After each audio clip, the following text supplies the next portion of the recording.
नमस्कार दोस्तों, राहे मोटिवेशनल चैनल में आपका स्वागत है। जब आप चुप रहते हो तो आपके पास बहुत समय होता है सोचने का, और आप जितना अच्छा सोचोगे उतना ही अच्छा आपका चीजों को समझने का फोकस बढ़ेगा, जिससे तेजी से आपके सुनने की और समझने की शक्ति में सुधार आने लग जाएगा। चुप रहने की ताकत को समझने के लिए मैं आपको एक कहानी सुनाता हूँ। इस कहानी को पूरा सुने और समझें। हरीश की एक पत्नी थी जो बहुत बोलती थी और वह उसके ज्यादा बोलने से बहुत परेशान था। हरीश को पता चला कि जंगल में एक महात्मा आए हुए हैं। वह अपनी पत्नी को उनके पास लेकर जाता है और कहता है कि मुनिवर, कृपा करके आप इसे समझाइए, यह बहुत बोलती है। मेरे मना करने के बाद भी इसका दिन भर मुंह चलता ही रहता है। मैं इसे कितना समझाता हूँ कि कम बोला करो, चुप रहना सीख लो, लेकिन नहीं, और हर बार इसकी वजह से लड़ाई होती है। महात्मा मुस्कुराए और बोले, मैं तुम्हें इस बात को एक कहानी की मदद से समझाता हूँ। मेरा गुरु का एक शिष्य था जो बहुत बोलता था। वह हर समय इधर उधर की बातें करता था और कभी शांत नहीं रहता था। जब वह दान लेने के लिए जाता तो हर घर से एक नई कहानी लेकर आता और आश्रम के दूसरे शिष्यों को सुनाता, और एक शिष्य की दूसरे से बुराई करता, चुगली करता और दूसरों के सामने अच्छा बनने का प्रयास करता, और खुद के मुंह से ही खुद की तारीफ करता रहता। और वह हमेशा खुद को गुरु के सामने सबसे बुद्धिमान और उत्तम साबित करने का प्रयास करता। वह खुद को सभी शिष्यों से अलग और श्रेष्ठ मानता था। उसका कहना था कि मैं एक अमीर घर का बालक हूँ, अगर मैं चाहता तो एक आरामदायक और सुविधाओं से भरा जीवन जी सकता, लेकिन मैं वह सब छोड़कर यहाँ आ गया क्योंकि मुझे खोज करना है, खुद को जानना है, जीवन को जानना है। एक दिन गुरु ने आश्रम के सभी शिष्यों को बुलाकर कहा, सभी को अगले 1 महीने के लिए कोई ना कोई संकल्प लेना होगा। इससे आपकी संकल्प शक्ति मजबूत होगी और आप में आत्मशक्ति का संचार होगा। आप सभी अपने सामर्थ्य के अनुसार कोई भी संकल्प ले सकते हैं, और यदि 1 महीने से पूर्व आप में से जिसका भी संकल्प टूट जाएगा तो वह अपनी पुरानी दिनचर्या में वापस आ सकता है। सभी शिष्यों ने अपनी शक्ति के अनुसार संकल्प लिए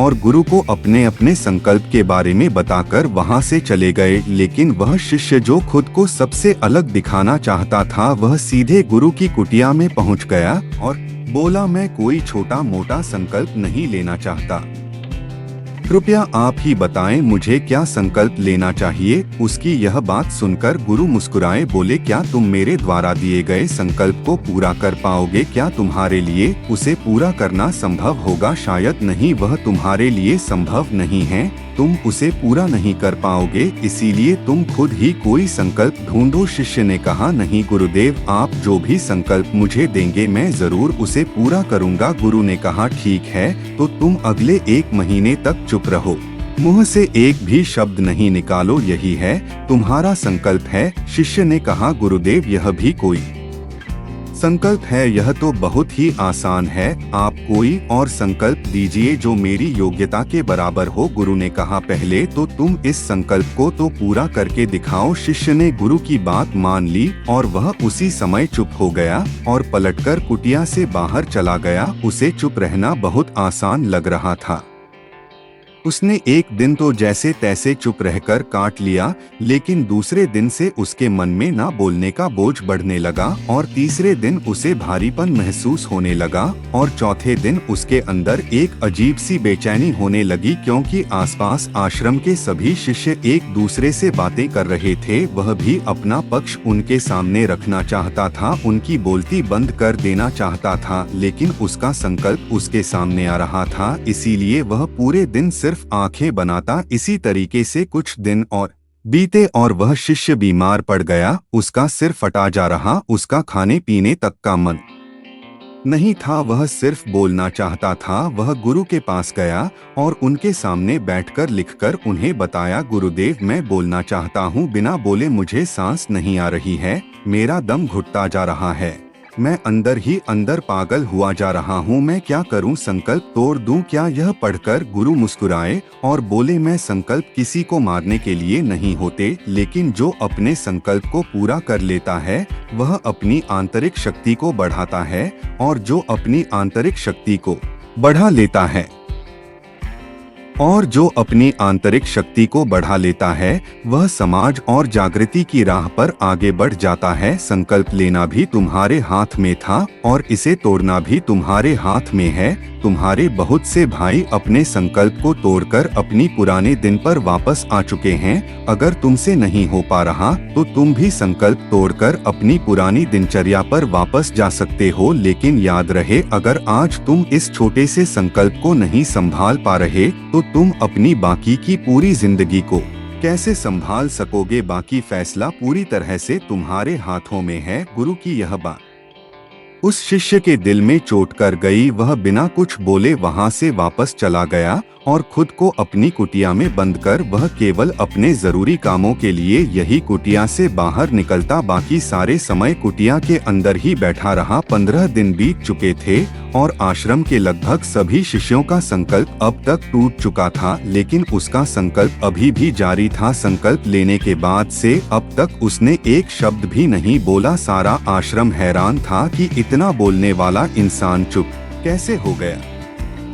15 दिन बीतने के बाद वह दोबारा अपने गुरु के पास गया और लिखकर बताया है, गुरुदेव, मैं बाहर से तो चुप हूँ लेकिन मेरे भीतर बहुत सी आवाजें हैं, बहुत सी चीख पुकार और शिकायतें हैं। मैं अंदर ही अंदर बात करता रहता हूँ। मेरा मन तरह तरह के प्रश्न पूछता है। मैं बाहर से जितना मौन हूँ भीतर से उतने ही शोर शराबे से भरा। क्या इस तरह से मेरा संकल्प अभी भी है? गुरु ने कहा, हाँ, तुम्हारा संकल्प अभी भी जारी है, लेकिन जब तक लोगों की यह आवाजें तुम्हारे कानों में उतरती रहेगी तब तक तुम्हारा मन बोलता रहेगा, क्योंकि इसे तो आदत है। तुम भले ही बाहर से चुप रहो लेकिन तुम अंदर ही अंदर बोलते रहोगे। तुम्हें इन बातों से, इन आवाजों से दूर जाना चाहिए। शिष्य गुरु को प्रणाम कर वहां से चला जाता है और सुबह होते ही अपनी कुटिया से जंगल की तरफ चला जाता है। कई दिन बीत जाते हैं, संकल्प का समय भी पूरा हो जाता है, लेकिन शिष्य लौटकर नहीं आया। आश्रम में सभी को डर था कि कहीं जंगली जानवर ने उसे खा तो नहीं लिया हो। इस बीच उसे ढूंढने की बहुत कोशिश की गई, लेकिन वह कहीं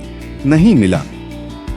भाइयों ने मान लिया था कि जंगली जानवरों ने उसे अपना शिकार बना लिया है, लेकिन गुरु को ऐसा नहीं लगता। एक दिन आश्रम का एक अन्य शिष्य गुरु के पास आया और बोला, गुरुदेव, हमारे उस अधिक बोलने वाले भाई के साथ क्या हुआ होगा? क्या जानवर ने उसे मार दिया होगा? गुरु ने कहा, हो सकता है कि जानवरों ने उसे अपना शिकार बना लिया हो, लेकिन उसके ना लौटने की एक दूसरी वजह भी हो सकती है। शायद उसे वह मिल गया है जिसके लिए वह गया था। फिर शिष्य ने पूछा, गुरुदेव, क्या ज्यादा बोलना इतना हानिकारक होता है? गुरु ने बोला, इंसान के जीवन के बहुत सारे दुखों में से एक दुख यह भी है कि वह कभी चुप नहीं रह सकता, हमेशा कुछ ना कुछ बोलता ही रहता है। सिर्फ हमारे बोलने के कारण हमारे आधे से ज्यादा दुख पैदा होते हैं। हम में से कोई भी चुप नहीं रहना चाहता, हम बस सामने वाले को सुना देना चाहते हैं। जो भी हमारे मन में है सब निकालकर उसके मन में बैठा देना चाहते हैं, उसे समझा देना चाहते हैं कि देख, तू गलत है